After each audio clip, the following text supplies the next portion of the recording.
Don't start just yet. I just need to, hang on one second. I just need to bring this back. I need to bring the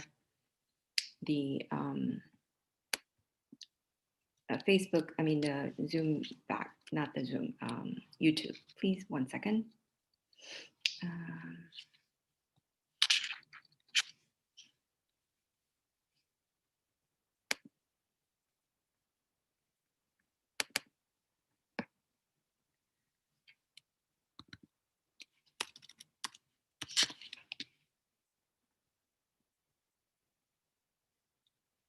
I'm almost there.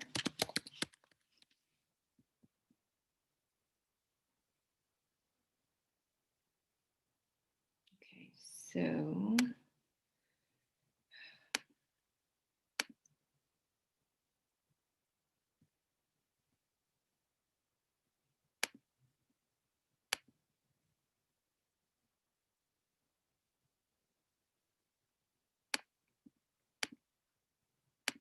ready to go. Done. We can start.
Hi, everybody. Welcome to our series at Queens College, the Q-Class. Today we have a very special event with a fantastic panel. It's Women and Minority Voices in the Arts. And I'm going to hand over all this job of hosting this time to our very own Jane Cho, who's the Administrative Director at the Aaron Copeland School of Music. She runs the auditions, she does the outreach, the rentals, is a community liaison, coordinator of activities and events with and inside and outside of the building. She also oversees a staff of approximately 20 people. On top of that, she is a classically trained pianist who got her undergraduate Juilliard and her master's at Manhattan School of Music. She teaches piano at our school sometimes, and next semester her and I are even co-teaching a class, a business art class, I forget the name of it, I apologize. Arts and Music, I think is what it's called. Anyway, so I'd like to introduce our very own Jane Cho. So take it away, Jane. Thank you, Professor Lipsy. Hello, everyone. My name is Jane Cho. Thank you for joining.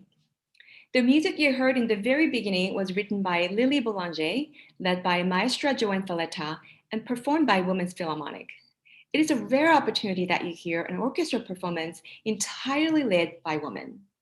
Maestra Joanne Falletta is a music director of a Buffalo Philharmonic and also a proud alumna of Queens College, Aaron Copeland School of Music.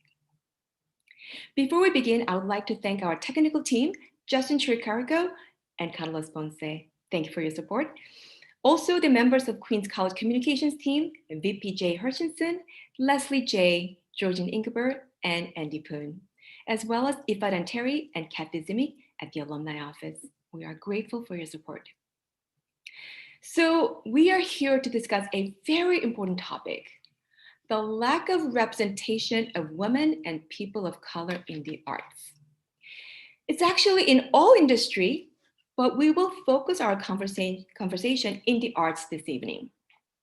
Having said that, I am thrilled to invite 5 amazing women leaders from various arts entities at Queens College, and we'll discuss some challenges and issues that women and minority people face, and also explore some ideas and how we can make meaningful changes and cultivate future generation of diverse leaders in the arts.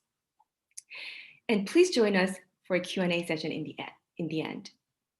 So let me introduce our panelists. Professor Chloë Bass is an assistant professor of art at Queens College, where she is a co-director of Social Practice Queens. She's a multiform conceptual artist working in performance, situation, conversation, publication, and installation. Ms. Julia del Palacio is a director of strategic partnership at Kupferberg Center for the Arts, and she oversees offsite programming, artistic residency at public schools in Queens, and board-wide initiative with other arts organizations. She's also a professional Mexican folk dancer.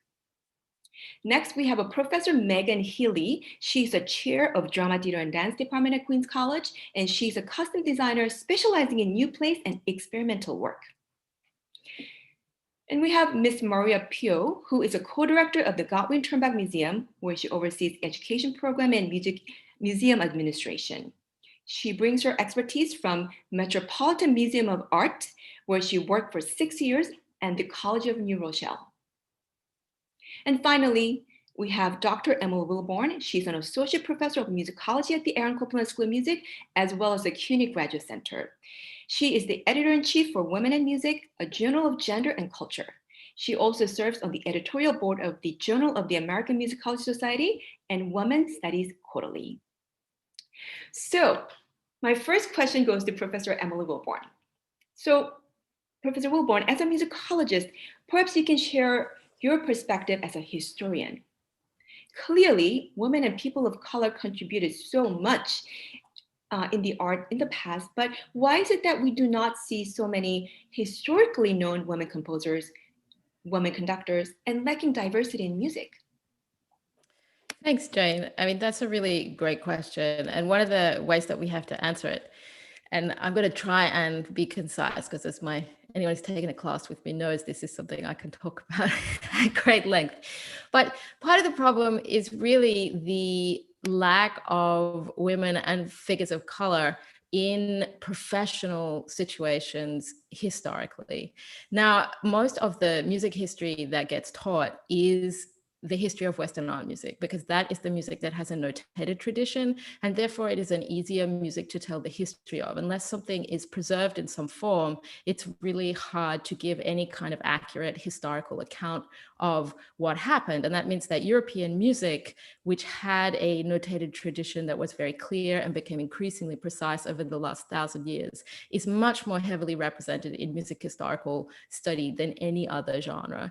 And it's one of the ways I think is we really need to reframe the question, because there were so many women performers, women teachers, women pedagogues.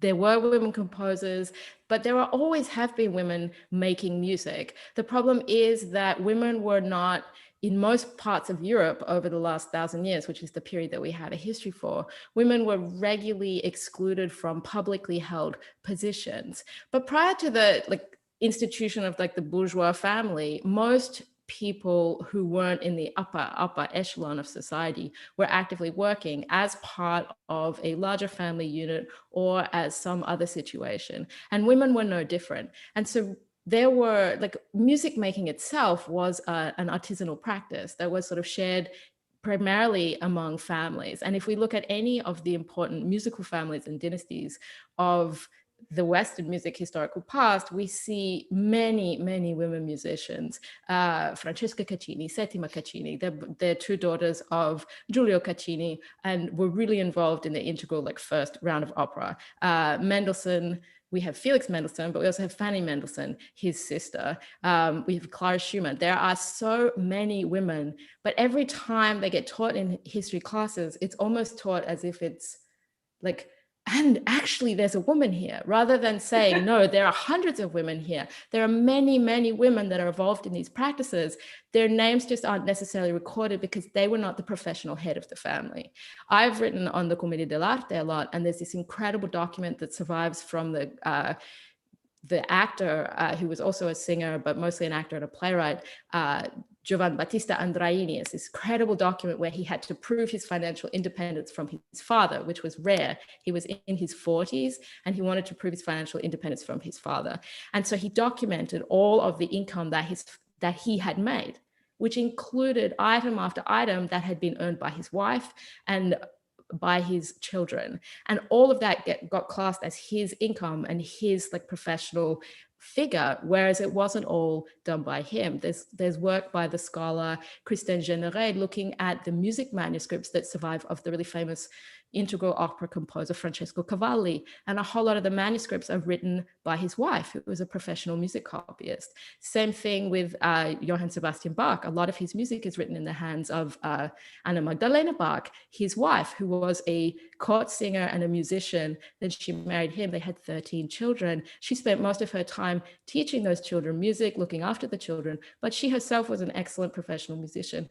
And so all of this female labor in working, making music, putting on performances, scheduling performances, teaching children has been lost to history. And if we need to, I think, stop perpetuating those exclusions when we teach the music, because if we only focus on the composers or the people whose names appear at the head of a musical work, and we skip over who performed it, who listened to it, who programmed it, who purchased the music, then we're missing the women.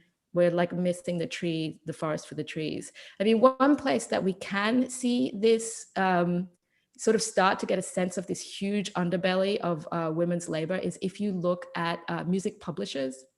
Now, if you go on Wikipedia and you search for women publishers before 1900, you'll find that there's a web page, a Wikipedia page, with just this long, incredible list of women publishers. And they're almost all, with like very few exceptions, widows of men who were publishers. And so we have this repeated situation where the man, the professional head of the family, dies, and his wife takes over the business and continues until her death working and publishing music. Now, what are we honestly going to think? That these women were sitting at home not working in the business, and then all of a sudden their husband died and they're like, I'm just going to suddenly learn how to publish because otherwise I'm going to go broke. No, they were working there beforehand, but their labor was totally covered up by the fact that they had their husband's name. And because you get a publisher's name every time something's published, we have a trace of these women. But what we don't have is a trace of female labor in all sorts of other occupations. But it was very normal for publishers to marry the daughters of publishers. And it was really normal for musicians to marry the daughters of musicians. It was normal for artists to marry the daughters of artists. I mean, the orphanage in Venice that famously had all women musicians that Vivaldi wrote nearly all of his 600 concertos for, the Pietà, which was had this enormous orchestra that was world-renowned, all women musicians, all women singers. They regularly had a situation where male musicians would turn up to the Pietà and purchase a wife who was trained in music and then take her away to help him with his family business and to raise the children as musicians. So I think we're asking the wrong question because these women have always been there. And the same is also true of people of color. And the number of, for example, Black violinists from the late 18th and early 19th century, many of whom have survived as composers, so have come down to us, like Ignacio Sanchez or the Chevalier, Joseph Boulogne, these figures have produced a lot of music. We could think of George Bridgetower, for whom Beethoven wrote the Kreutzer Sonata. He actually wrote it, performed it with George Bridgetower, who was a Black musician from Poland, and then they fell out. And so he dedicated, when he published it, to Kreutzer, who never played it because he wasn't good enough to play it. Why don't we call it the Bridgetower Sonata? Why don't we teach more regularly about George Bridgetower? These are questions that I think historians have to address and have to face, because we're asking the wrong questions if we're like, where are these people? The question is just, why are we perpetuating these exclusions that have historically been instituted through what we choose to teach or what we choose to study. And I'm sure I've done 8 minutes, so I'm just gonna. No, this is really amazing hearing from your expertise perspective. And it is how amazing how it's society is connected to very intimately to the arts field. And also now it is a time that maybe we should really start thinking about asking the correct questions. So thank you for that sentiment. So my next question goes to Professor Betts. When it comes to lack of representation of women and minority population, visual art is one of the areas that we can really work on. Could you please share some of your concerns and challenges that we face? Absolutely. So I should say in context, although I teach in a visual arts program now, I come from first a music background and then a theater background. And so I've been kind of across all arts fields since I was a pretty young person. Like I started to engage in a semi-professional capacity when I was about 4. And so it's been a very sort of strange shift from seeing how people are handled in music and in theater and the difference between the way that people are handled in the visual arts world. And one of the things that stood out to me the most in the visual arts world is kind of the cult of celebrity around the idea of hanging out with an artist. There is certainly a cult of celebrity in all creative professions, and we can point to movie stars, theater stars, musicians that, you know, carry this weight. But I have noticed in sort of in a room full of art world people, there are certain types of personality of artists who are going to do better than others. And that is not always correlated to being white. It is not always correlated to being male or masculine presenting, but it does sort of always juxtapose itself against that in really direct ways that I find fascinating and disturbing. So there's like that part, there's a social part and a cultural capital element that I think is certainly a problem. Separately from that, you know, art is very expensive to produce. Theater and music are also very expensive to produce. And so ultimately you're gonna need some money in order to get things to happen, right? I firmly believe in so many forms of operation. I co-direct a social practice program, which is really about the intersection of art and social justice. That is not traditionally a heavily money-making endeavor. That said, in the larger art world, which can sometimes include elements of social practice, but not always. When you're talking about these bigger works, you're saying, where does the money come from, right? Money can come from grants and awards and things like that, but largely it comes from collections, and that involves collectors, and collectors want to buy things that they know they can hang on to that will probably make more money for them. I would love to say that collectors buy things because they think that they're really beautiful and they're tremendously moved by them, but that is not the truth. The truth is that works of art, physical works of art, are oftentimes a money-making investment. The trick for regular people like us is that what collectors buy also helps to dictate taste. So it is true that for the most part, recently in New York City museums, and I love museums, it's not a dig at museums, but museums, even though they are also money-making endeavors, oftentimes do not have enough money to produce the exhibitions that they produce. And I'm sure that Maria can speak to this even more as a museum professional. At large-scale museums in New York City, which are arbiters of taste not only for New York City, but for the rest of the United States, if not the world, it is common that artists who are getting those big solo presentations, these blockbuster shows, are represented by galleries that have a vested financial interest in promoting those artists' work. But you think, as a receiver of this, that the thing is being presented because it's a thing of quality. It is a thing of quality, but it's also the thing of quality that has the money behind it to be produced, right? So then what winds up happening as a consequence of all of this, and I'm kind of speeding through a lot of capitalism very quickly, but what winds up happening as a consequence of this is that you're seeing these shows that have been vetted by the Whitney, the Museum of Modern Art, the whatever, right, institution, large scale institution, the Guggenheim. And what you're teaching to your students is perhaps to learn about these specific artists who are being presented. What young artists are also seeing is like, maybe if I make my work more like that, I have a chance of succeeding in a particular way. And so as it happens, right, taste from the public, but also the output of artists starts to get calibrated towards these financial interests, which again are sort of really heavily tied up in what made money before. And what made money before was probably made by a man, and it was almost certainly made by a white man.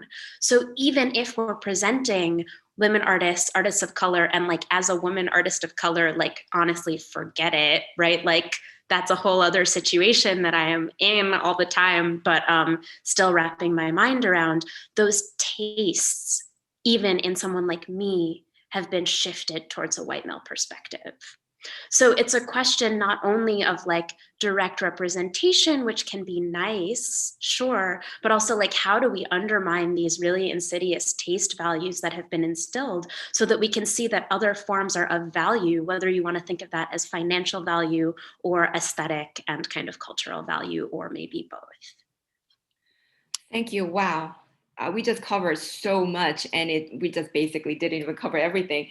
How, taste psychology element is related, capitalism, money, and systemic inequality, how it's all wrapped in, all tangled together in the arts. That's really fascinating. Thank you for your comment. My next question goes to Dr. Del Palacio. Dr. Del Palacio, as a director of a strategic partnership at Kupferberg Center for the Arts, you work with people in many different industries, people in government operations, DOE, and private sectors, and so on. So in your opinion, what are some of your examples of issues and setbacks that minority people and women face in our society? Thank you. Thank you for the question.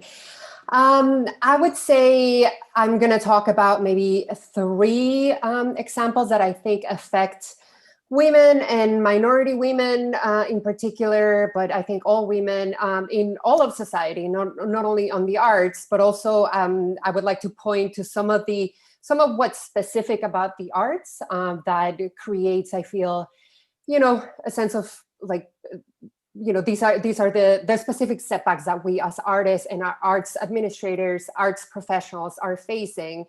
The 3 aspects that I would say are the lack of representation in arts leadership, and this is what this panel is about, right? In general, lack of representation, but lack of representation in actual leadership is very important, because I feel like we tend to advocate for the people who kind of look like us, and maybe that's just a normal human thing to do.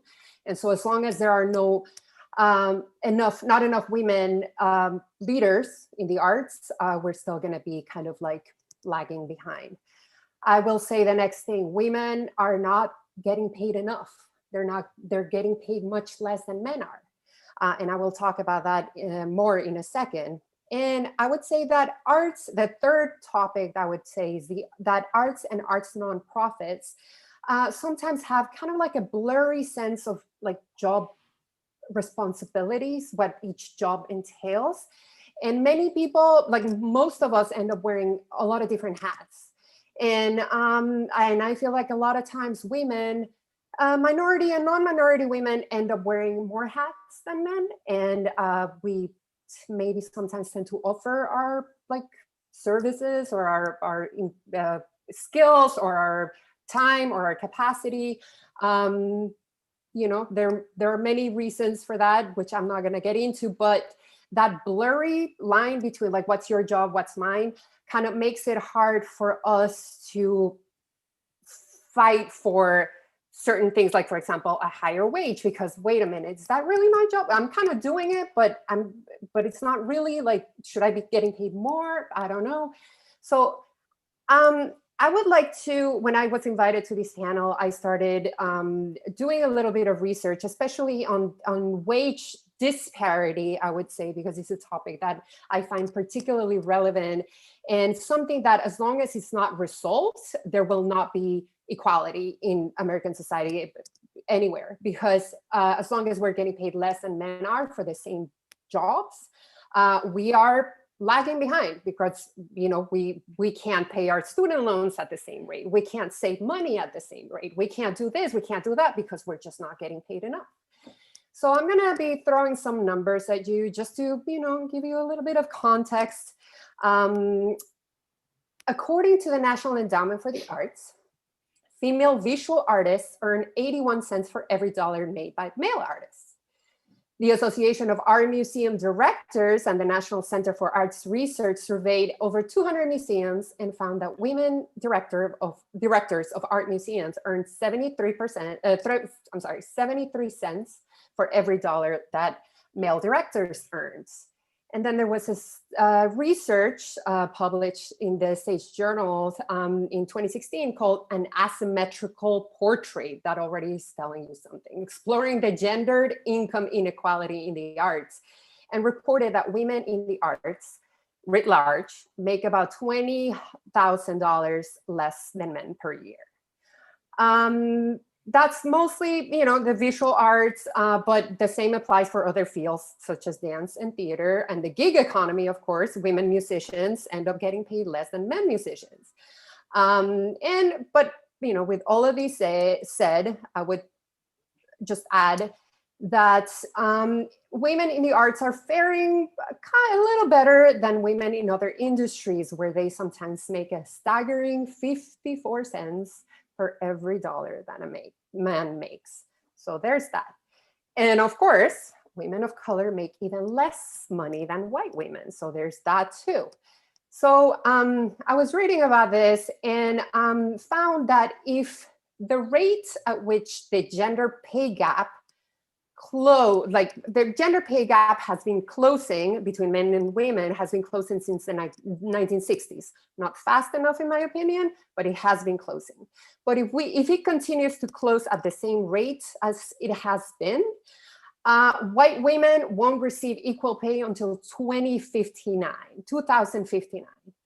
Other racial groups will require more time. Black women would not see equal pay until 2124. Latina women would see equal pay in 2248. So about 150 years from now or something like that. So I guess a question that I would ask is, why is it that women still make less money than men in a field that's characteristic for its open-mindedness, progressive thinking, flexibility in terms of how jobs are performed, hours, etc. Of course, there's no clear answer. I think it happens all throughout society, as I've been saying, and the arts are no exception.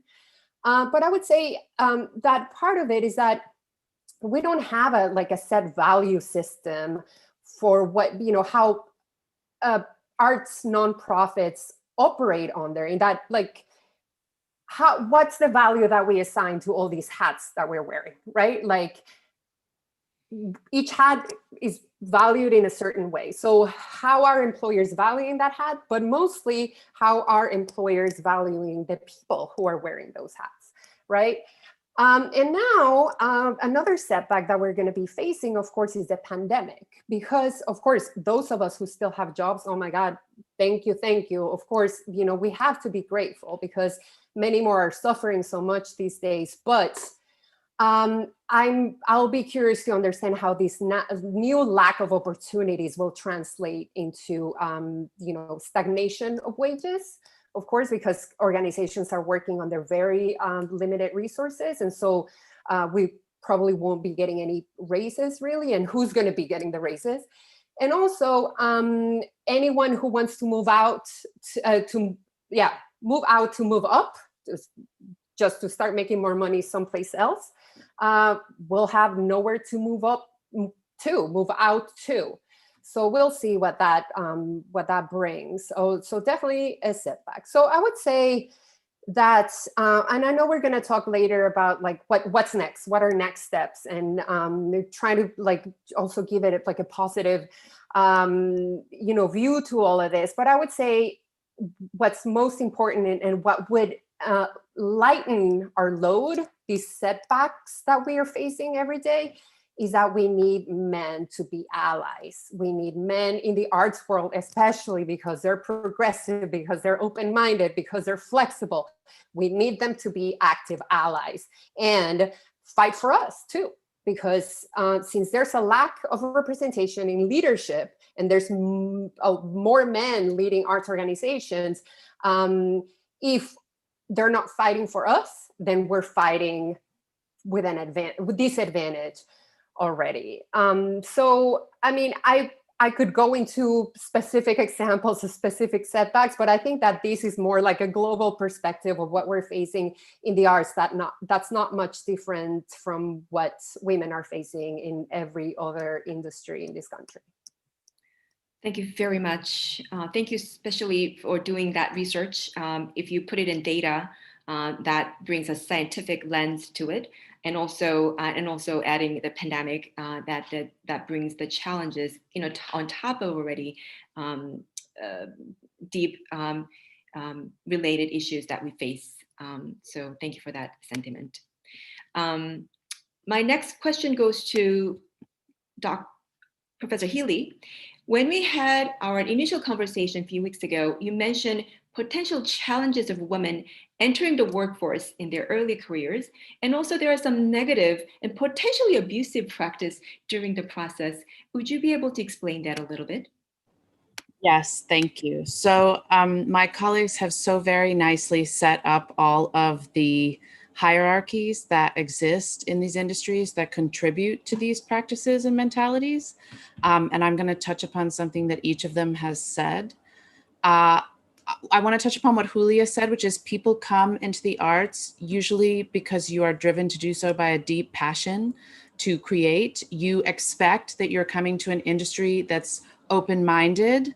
I think many young women are expecting to be met with welcoming arms in the industry, and are really genuinely surprised and hurt when they discover that there's a tremendous amount of sexism and racism in this industry, and that being in a supposedly open-minded and liberal industry does not in any way shield you from those hierarchies. As Emily talked about in music, in theater, and Chloe spoke about in art, there's a hierarchy of artistic values that puts a very strong primacy on white men and their perspectives. We've discussed a lot in my class this semester, Reinventing the Canon, where we're trying to throw those hierarchies away, how very much the traditional canon centers white maleness, white cisgendered heterosexual maleness as the neutral, and everyone else is just sort of supposed to be around that. And as a result, a lot of the professional structures of the industry are also set around these antiquated and sexist gender norms. So for example, in theater, we have rehearsal days that we call 10 out of 12. And that's a 12-hour rehearsal day where you work for 10 hours and have like a 2-hour break. I'm a professional designer and have been since I was 19, and I have never worked less than 16 hours on one of those days. I never get a break. It's usually more like 20 hours. So recently, as part of a conversation about racism in the industry, because as Chloë pointed out, all of these practices are tied to capitalist structures, like theater is expensive, you're spending a lot of money, you're under pressure to produce this work in a very short amount of time. And even though you're basically, if you break down your fee, making less than minimum wage, you are expected to put in all of this actual and emotional labor to make it happen. And you are being told, like, if you don't do that, you're not dedicated. You are an artist who's working in a very competitive field, so you're always really concerned about your reputation. This is a business of relationships and reputations. You're scared that if you say no, or say, I have to go, or you're asking too much of me, that's it. You're burning a bridge, you're getting a reputation for being difficult. Due to the insidious need of our society to make women likable, a concept which should frankly be consigned to hell. We all as women feel that we have to be extra accommodating, extra nice, really have to go by to get by. And as a result, these rehearsals, which are really structured for men whose wives and other people do all the caregiving in their family structures, they say, oh, well, you have to be tough enough to hang. You have to be tough enough. Recently, when we were giving testimony about how destructive these practices are, because in addition to everyone being exhausted, that many people do have caregiving responsibilities in their family. One costume designer was speaking about she had just had a baby and she needed to pump during the rehearsal, and she just went, they didn't need to stop the rehearsal for her to do that, she simply needed to excuse herself for a time to do this. And the production manager was appalled, and he treated her in a really scornful way, like, how could you possibly ask to walk out of the rehearsal? And this is totally unreasonable. And then she felt embarrassed and like she was doing something unprofessional. And that's just an example of how the industry is structured to ignore women's singular responsibilities. It's also an emblematic of how our society ignores women's physical needs. Like, we do not have the same physical needs as men in many situations. And yet everything about our jobs and lives is structured around things that work best for men. And when we ask for accommodations, we're labeled as difficult. I can talk about all the female costume designers who talk about the moment they got pregnant and people found out about it, their phone stopped ringing because nobody hired them again for 6 or 7 years or 10 years, because there was this mentality like, oh, well, you left the industry to have a baby, when in fact, having a baby and being a costume designer are not mutually exclusive propositions. In an astonishing turn of events, women can actually do both things. We're usually doing like 10 things, so only doing those 2 things would actually be a nice break most of the time. But this is, again, like an implicit bias, a sexist perception that exists in the industry, that for young designers in their late 20s and 30s, which is a time when a lot of women are making the decision to have a family or make those choices in their life, they feel like they are under enormous pressure, that if they must do this, they have to give up their career or it's a huge setback. And people are not expecting that in an industry that's supposedly liberal. We could just have an 8-hour rehearsal day and have 1 extra day of rehearsal, and everybody would just work for 8 hours. And that's a conversation that's happening in our industry now. And we at the college have made a commitment that we will no longer do more than an 8-hour rehearsal day for any production, because we also recognize that, for the record, that's also gatekeeping in terms of class. Many students and people who are working in the arts have to have a second job. Suddenly having to work somewhere else for 16 hours a day for a week inhibits that. And we need to recognize that to have true diversity in our industry, we also have to have class diversity. It can't all be upper middle class people. That is also, you know, a racist dog whistle. It's also implicit gatekeeping. You're trying to make everyone fit into a very particular vision of what kind of person is allowed to be an artist. And I'd like to mention lastly that, of course, for women of color, these kinds of issues that come up are just additional barriers. So I think it's important to recognize as a white woman that you have privilege. And while our issues intersect, it's also really incumbent on the white women in this industry who are leaders and can disrupt these structures, that you need to recognize that this is compounded by institutionalized racism. And you need to disrupt these structures and not go along with this kind of sexist point of view. So it's hard on young women in the industry. And as Julia said, they're making less money. The lighting designer, Portia McGovern, did a study about designers. 85% of costume designers are women or identify as women. And 65% of the highest paying work is done by men. So there's only 15% of them are men, but they're getting all of the highest paying work. A friend of mine also keeps track of all male design teams on Broadway. And there's a lot of them. In fact, it's most of them. And that is the highest paying, most high profile work that you can do in the live theater industry. It's not a question of whether it's of interest to you. It's just the question that it might be off limits to you because of your gender.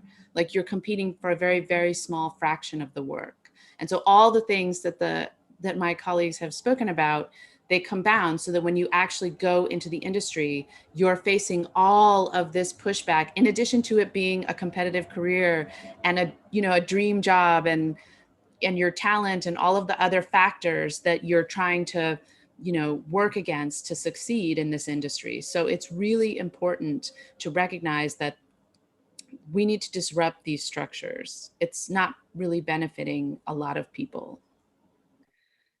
Thank you. That was extremely well put together, and it is everything that all our panelists has already spoken. It's all interconnected, and it's very complex but you put it in such a way that it's very clearly that we can see. I wanted to put one thing that one of the points that you mentioned. The women are supposed to have some. There's an expectation to be nice and to be polite and work with everyone. So my next question to Ms. Pio, I actually have a two-tier questions. The first one is, what are some of the danger of gender stereotype and gender role? Could you please, maybe you can explain that a little bit, and how that reverse our effort to diversify the arts. And my second question is, with recent Black Lives Matter and Me Too movement, it's wonderful. However, what are some of the things, red flags and pitfalls that we need to look out for? Thanks, Jane. And hello, everyone. And all of my colleagues have, I think, really touched upon everything that, I've been thinking about and just, going to bed at night, just mulling over, enraged in many times. But, I think, you mentioned about sort of the dangers of, the gender roles in our field. And specifically, this idea that it has been ingrained upon, this sort of mentality of how women, girls should act in society and what is their role in society.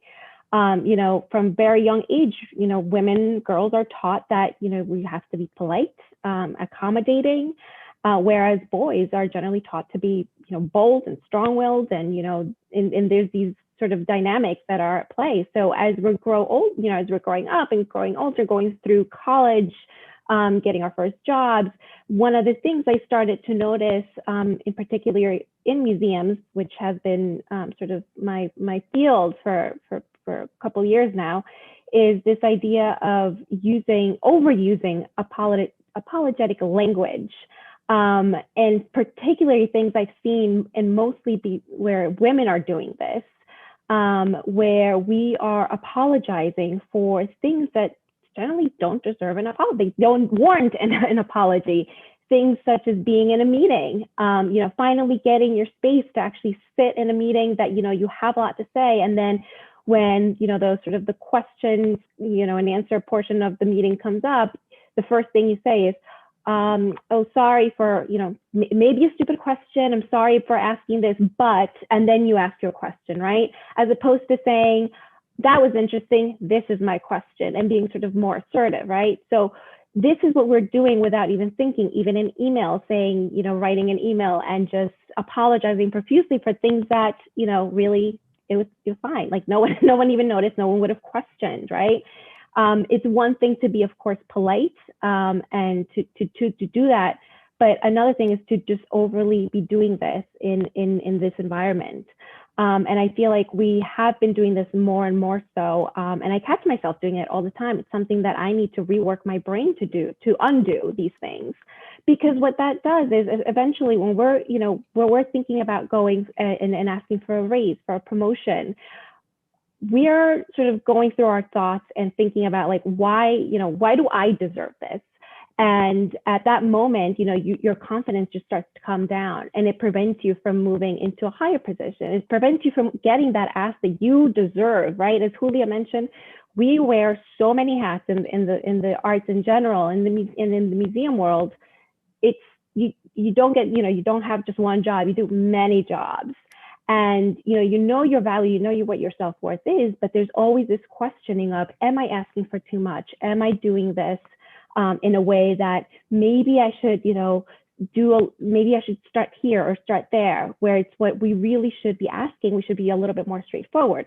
On the other hand, it's like a double-edged sword, right? Because the moment that we gain that confidence, the moment that we say we are going to do this, or I'm just gonna, present this and see what happens, then people all of a sudden see you as, oh, what happened? All of a sudden it's like this new persona, and, it automatically seems like you're being too aggressive.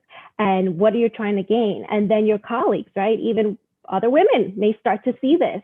And in museum fields, in particular, I think it was a study done in 2018 where it's a heavily female dominated field. So it's more women. I think it's about, now it's 48% of women that work in museums. I think are women, down from, I think, 51% a couple years ago. So you're in a field where it's mostly women. And of course, those that are in leadership positions tend to be mostly white men. So when you start to see sort of who your colleagues are, who you start to sort of, this competition starts, right, between you and your other colleagues. So what you want to do is, one of the things we mentioned is, like, we need our men to be allies, to be able to sort of guide, be able to be on our side when we're wanting to take this other steps. But we also need each other, right? Women need each other, whether it's, white women or Latinas, Black women, anybody that's in this field. We need to sort of be sort of looking out for each other, which will enable us to sort of be able to move forward. I think that's really important, particularly in this field, which is, again, very competitive. And like Julia said, sometimes you need to move out to move up. But unfortunately, given the times, that's not a possibility anymore, right? It becomes very difficult. And I think, I've rambled on enough about that. But I think to your other question, there's all these art, movements that are happening. And I think in museums in particular, it's really important to really be intentional in how we approach this, right? It's not just about, jumping on a bandwagon and saying, we support this week because it became popular, but really being intentional in how we approach this, and really looking into our own institutions and seeing, why is it, how do we put this out there, but how does it reflect on the work that we're doing internally as well? So it's not just about putting a post on Instagram, but also thinking about what is the exhibitions that we're putting together? What do those look like? What are those reflecting? What are the programs that we're putting together? And how do those reflect and support what we are saying? So again, it's not just about putting something out there, but more of being intentional in what we do and looking internally and seeing and make sure that those structures are in place before we can put something out there like that. Thank you. That was quite a bit of a question, and thank you very much for answering those questions very effectively. So now that we talked about some challenges and issues, and there are many of them, but could we talk about some potential solutions, the ways we can move forward so we can ultimately achieve more diversity in the arts for our students and for their following generation? So my first question goes to Ms. Pio. What are some of the urgent matter that you think we need to address? So, I think, we've said, and Julia's mentioned, pay, equity, and value. I think that's so important in things that we need to address immediately, right? We can't just expect students, in particular, again, I'm going to be speaking on in terms of museum field. We can't expect students, which are more often than not, anyone that applies for a museum internship is a woman. And sometimes even a woman of color, if they've chosen to study, to be in the arts, which is such a great thing. But we want to make sure we have to stop this sort of idea of an internship, as just the experience. For me, it's thinking about an idea of an internship, but we also have to pay them. I mean, this is something that's so revolutionary for everyone, right? They're like, oh, what do you mean? I've done so many internships in my time that it was free work, but no one can afford to do that, right? If we want to teach especially young women of color, that, this is how the field is and how to sort of grow and learn from it and really start sort of shaking up these structures, we have to offer them not only an internship, but we also the experience, the mentorship that they need, but we also need to pay for their time and their experience.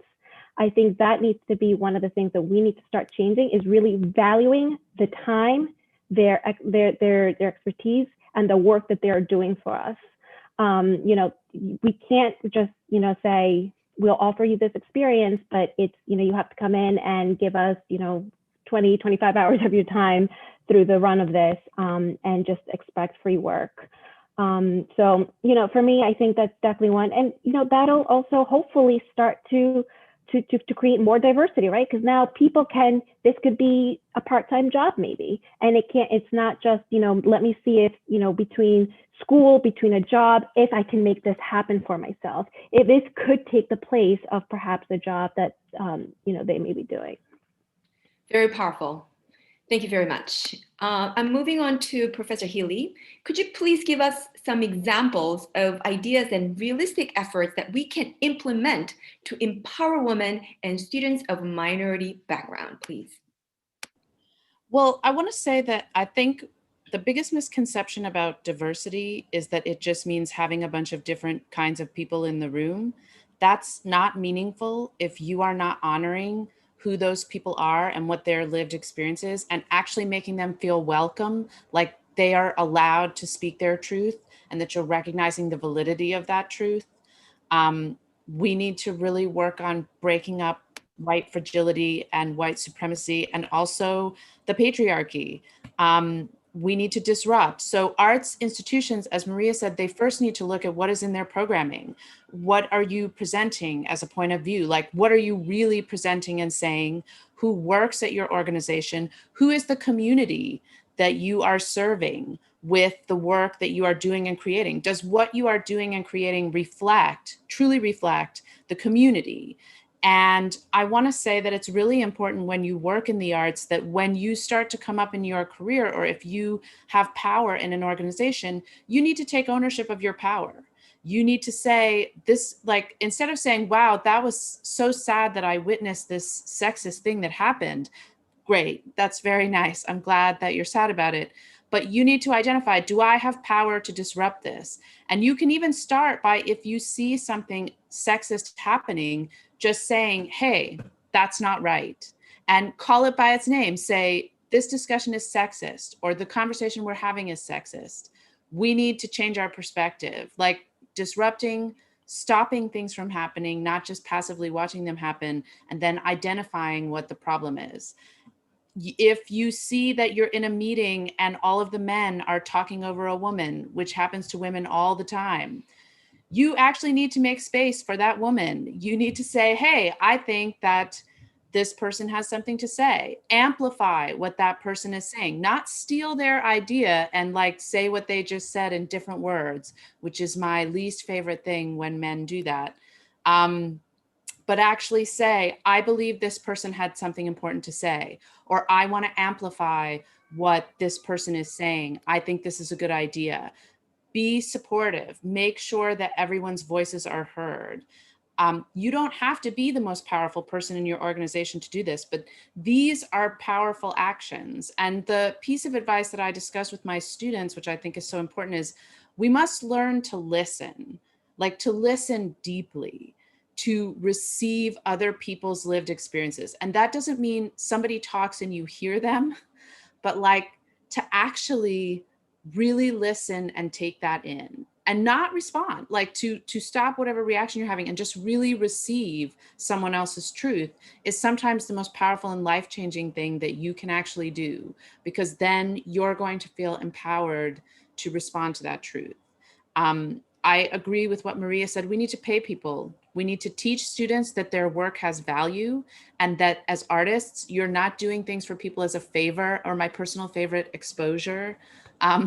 They are artists for a living, and they need to be paid for their work. I think that is one of the biggest recognitions, and something that we are going to work on at the college in communicating to our students, like that their work has value, and that it's right for them to ask that people honor that value, not by exposure, but by paying them for that work.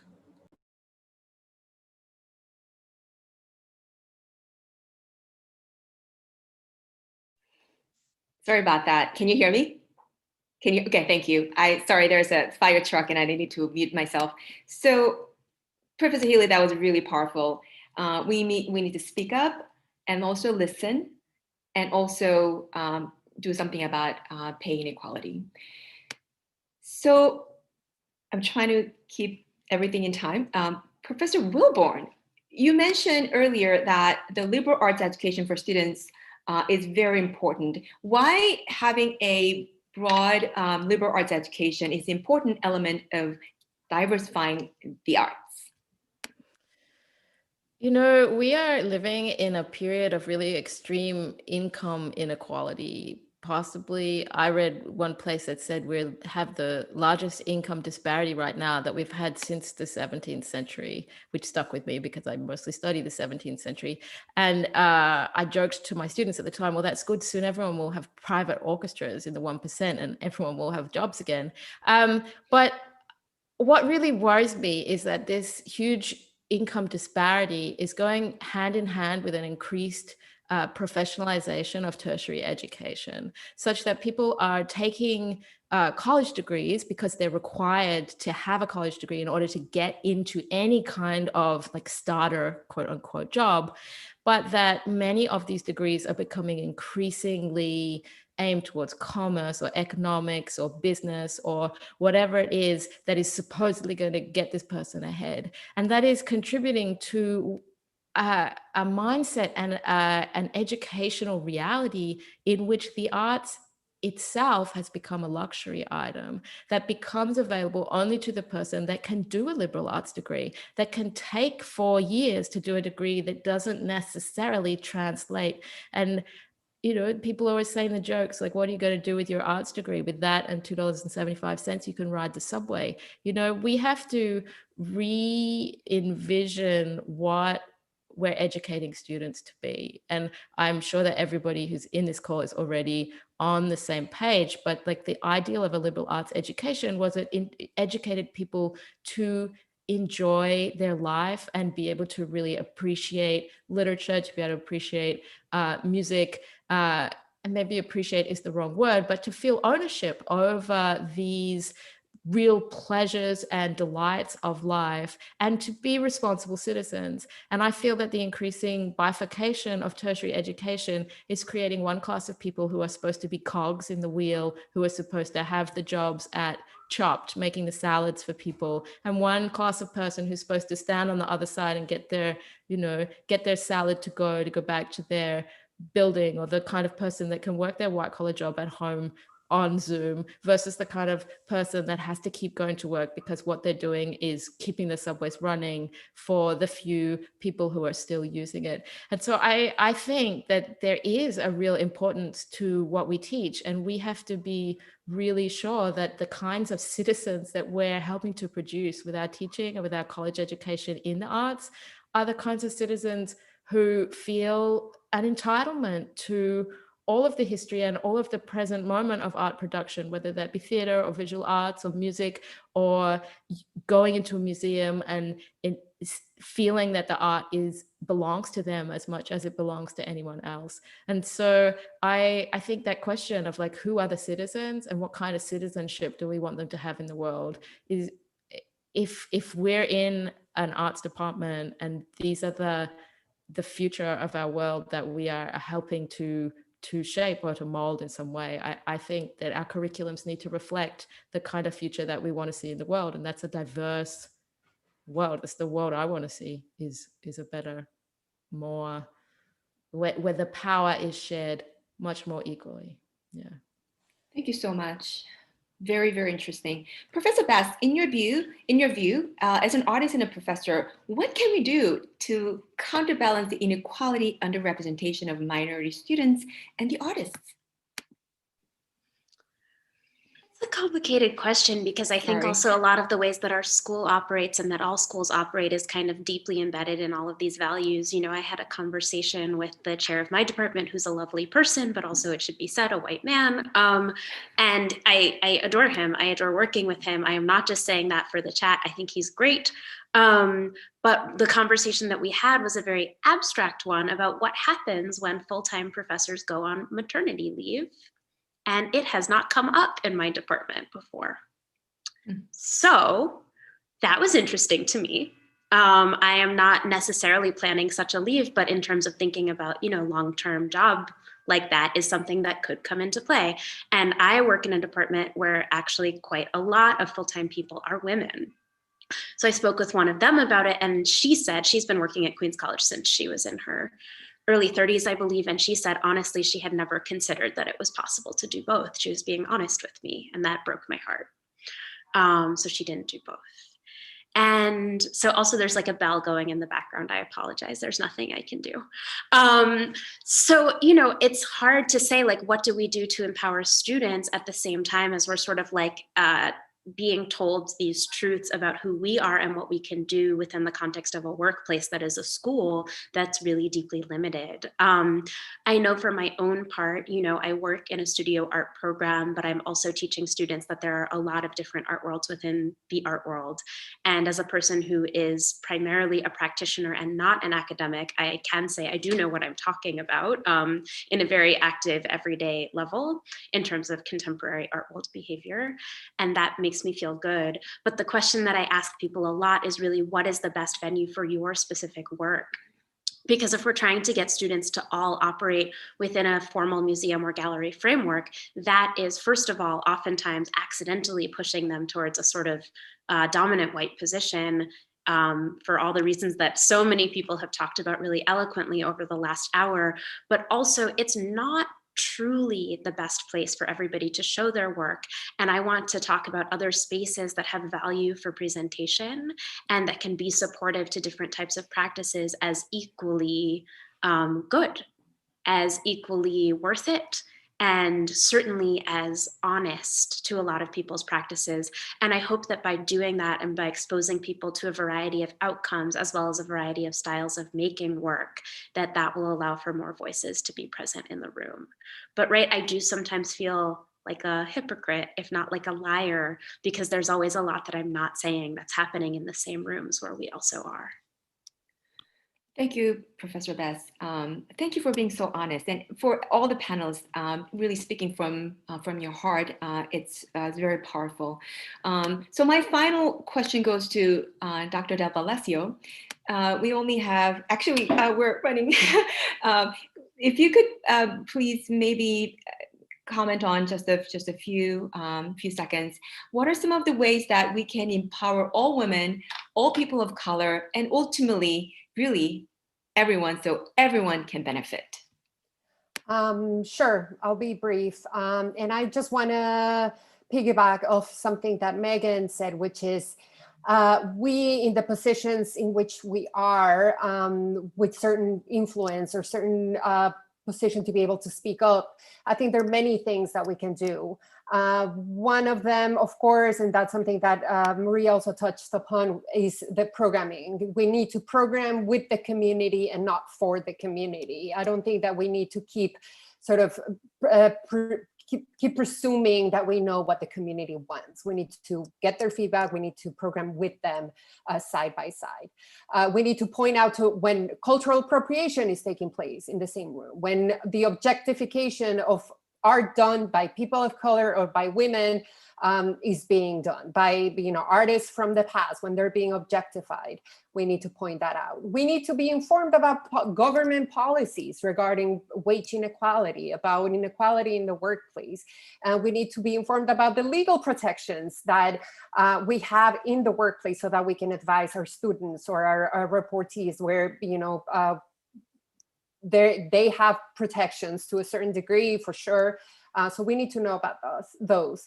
But we also, like Maria said, we need each other. We need to be allies to each other in many ways, but also we need to expand our networks, because we know a lot of it has to do with who you know, right? Like who you're hiring for certain jobs or who you're, recommending for other jobs. So if our circle of friends is kind of, the people we know kind of all looks the same, then all the people who look the same are going to get hired. So I think we need to really get to know other kinds of people. And lastly, I would say become an advocate, like really like be active in terms of like changes, structural changes, disrupt structure, like Megan said, but also how can we change, like once we disrupted, what's next? Like how can we create structures that are more advantageous for women and for us to achieve equality, really. Okay, so it sounds like we have a lot of work to do, for sure. So I'd like to now turn to our audience who are watching. Thank you for joining us. really. So I actually have already a question, and while other people are typing the questions on the chat on the YouTube, I have a question from Professor In May from Drama Department, Drama Theater and Dance Department. She said, "I'm a woman, a minority, a creative artist, a teacher of performing arts at Queens College. Are we discussing my rights, my voices, cultivating my leadership in the arts?" Would anybody would like to address that a little bit?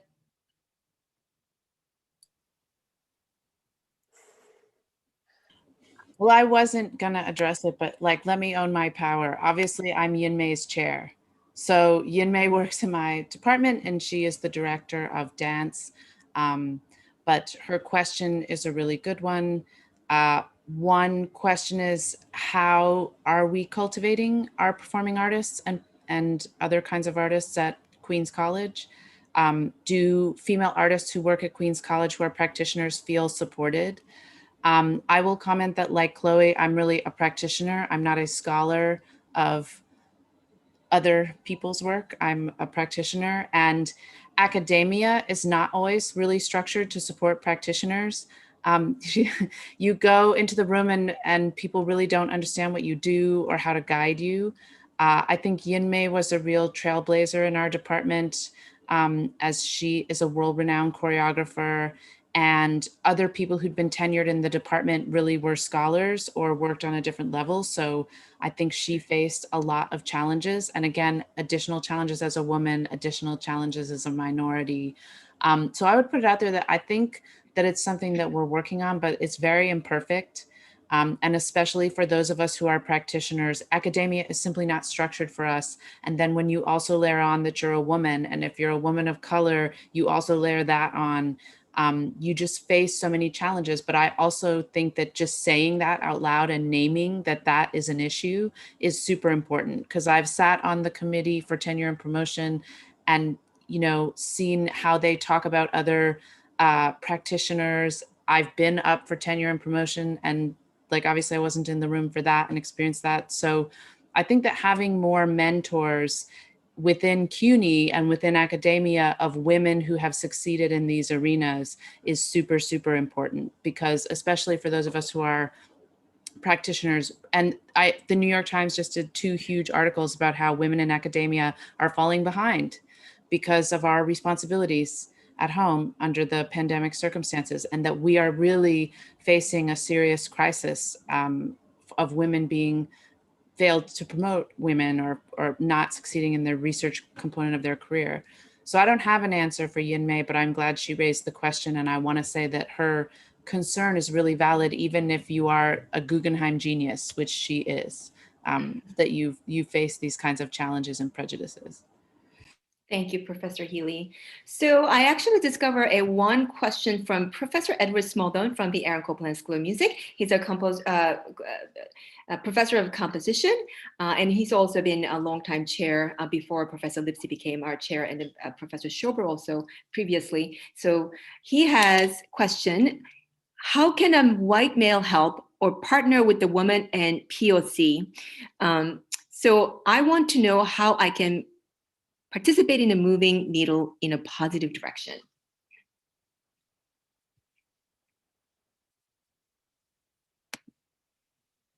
Anyone would like to address that question?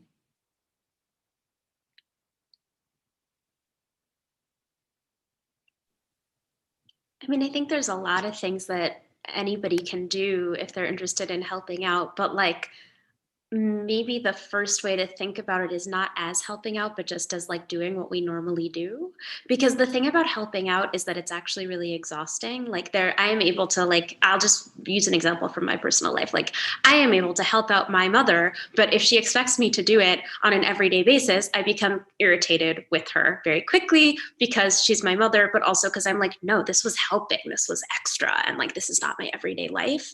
So sort of my question is like, how do we integrate practices of just understanding that who we want to be in a room is a wider variety of people as being normal, not as being at all exceptional, and not as being even helpful, but just like how we operate as human beings.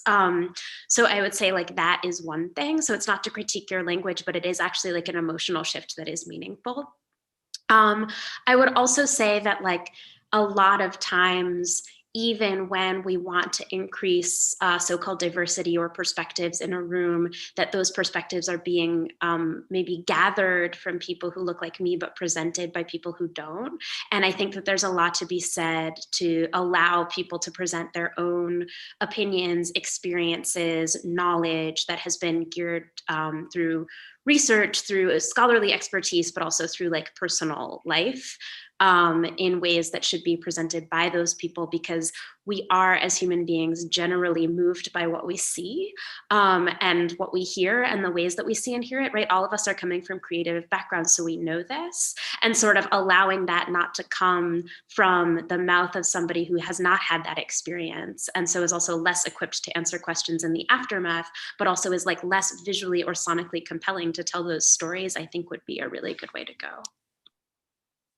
That was fantastic. Thank you for sharing that sentiment and answering that question. So maybe we have room for one more question. If anyone from the audience has a question, please feel free to put it on the chat. Panelists, do you have any other comments, thoughts that you wish to share with our audience?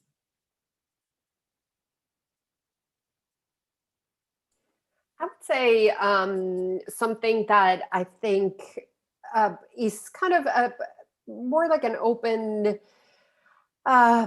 sort of open common question in terms of the actual sort of panel, the actual discussion of like women and minorities, and how that happens. These kinds of panels are happening in many different, series, like, many different institutions, organizations. And I wonder how much we are missing from our like regular programming because we're scheduling special panels, which I appreciate absolutely, because we need these conversations. We need these very targeted and focused conversations. But I feel like there's a sense of like, the scheduling of the sort of, the usual suspects for most of the series. And then, well, but there's this panel. So we're sort of like covering, sort of like checking, the box in a way. And I'm not saying this is the case in this case necessarily, but I wonder like how much we can push to actually be more part of the regular programming, and be more included more in the regular programming, in addition to having these special panels. Because again, like Maria was saying before, we need to be intentional and we need to be proactive and we need to have these discussions, but we also need to be part of everything else that's going on, so that we start like actually balancing the thing. Thank you. I cannot agree with you more. So I'm not really seeing too many questions, but I see wonderful comments from so many people from the audience, and giving really positive comments for all our speakers. So thank you. So I'd like to give closing remarks, but we are not done. We are continuing with our QClass sessions. Next session will be Imani Wynn's Masterclass, a Grammy-nominated ensemble, on Monday, November 2nd at 12:15. And also our own Professor Wilborn will present Black Bodies and Black Voices, Buona Corsi, an enslaved Black singer at the Medici Court in Florence in 1600s. These events are not to be missed. And my heartfelt thank you for all the panelists for sharing their ideas, being honest, and also being an inspiration for all of us this evening. Thank you so much. And thank you everyone, all the audience member joining this evening. We want to thank you so much. And we'll see you next time. Take care. Bye-bye.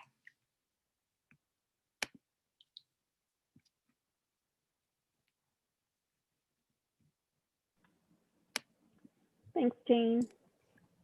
Thanks so much, Yes, thank you, Jane. Jane. Thank Yes. you, everybody. Thank you. you. Thank Hey, you. everyone. Really great. Thank you so much, everybody. Thanks for having us. Nice to Are be we- here with you. Are we off with the YouTube? Oh. Hey, Carla. That's a great unscripted moment. That's right. You get to see backstage what happened. Sausage is made. I don't care if it's on YouTube. That was fantastic. Thank you so Wow. much. I was really, I didn't. I wanted to ask questions, but I also didn't. But I just wanted to hear what you all had to say, and I felt like I learned so much. And hopefully I can be somewhat of an advocate. It's funny being a chair all of a sudden because you don't really get any training